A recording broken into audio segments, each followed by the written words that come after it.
Bienvenue au Cerf Saint-Élie. Aujourd'hui, on est avec Martine et on vous parle de vivaces qui se mangent. Bonjour!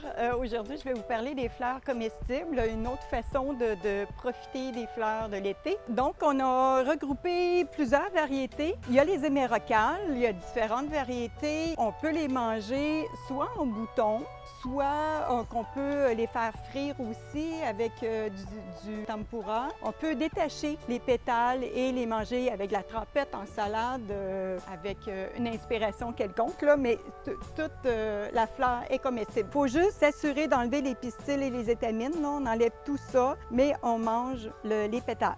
Ensuite, il y a les platycodons, qui est une plante ballon. C'est une plante qui est très résistante, qui pousse bien. Ça existe dans le blanc, dans le mauve. Il y a du rose aussi. Ceux-là, ils ont du latex. Fait que c'est important d'enlever la fleur et d'enlever le fond. On enlève aussi le cœur, les étamines, le pistil. C'est sûr qu'on peut l'utiliser de différentes façons. C'est souvent plus utilisé pour des desserts parce que c'est un peu sucré. Mais le dessous, on l'enlève à cause du latex. Ensuite, on a des phlox, puis les dianthus. Ça aussi, c'est très parfumé, c'est sucré comme goût. Fait que souvent, c'est utilisé aussi en dessert. Ça fait qu'on peut faire des brochettes, on peut faire des cupcakes, on peut décorer avec de différentes façons, mettre dans les salades de fruits aussi.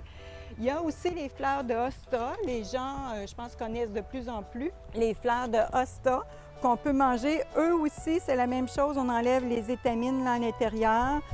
On peut aussi les manger en salade. On peut les mettre aussi avec de la trempette, avec de l'humus qu'on met dedans, puis on fait des petites décorations, là.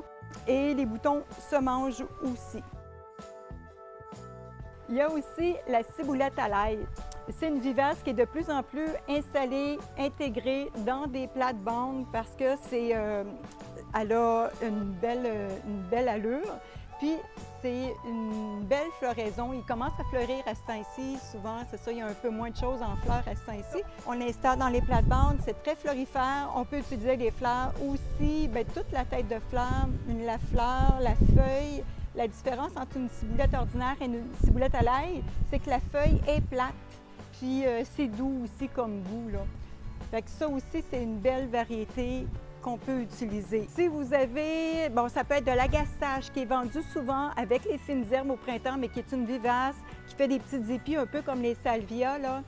La feuille est vraiment très bonne, c'est citronné. Souvent, il y a des variétés de menthe qui sont assez intenses comme goût, mais l'agastache, c'est plus doux. Mettons des sauces tzatziki, c'est plus doux dedans, là. Ça fait que c'est vraiment bon, mais on peut faire aussi des limonades, des breuvages avec cette plante-là. Il y a des fleurs de glaïeul qu'on peut utiliser aussi. Comme dessert, on peut faire des brochettes avec des pétales de rose, une brochette de fruits, là, avec des pétales de rose, des pétales de glaïeul aussi. On peut même intégrer des fleurs comme ça là, dans les bouts décorés. En fait, on y va selon notre inspiration en sachant qu'est-ce qu'on peut manger, puis en prenant le soin d'enlever les étamines et les pistils. Alors, c'est des petits trucs pour utiliser les fleurs autrement.